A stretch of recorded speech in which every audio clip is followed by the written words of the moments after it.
I've been attached with the feeling of them waking up with you by my side.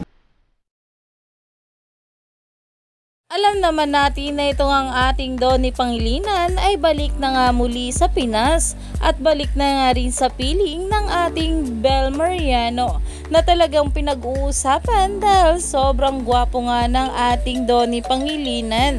Alam naman natin na kahit LDR nga ang dalawa ay talaga namang meron silang komunikasyon sa isa't isa. Pero ito na nga guys, ang bagong post ng ating Donnie Pangilinan sa kanyang social media account na kung saan update nga raw ito kasama si Bel Mariano. Dahil alam naman natin na ngayong August 31 ay meron ngang event itong ating couple sa Davao. At talaga namang for the update nga raw itong ating Donnie Pangilinan, kaya naman sold out na yan Davao. Umani na nga ito ng maraming komento. Alam naman natin na sa mga ganitong event ng ating couple ay talaga namang dinudumog at palaging sold out.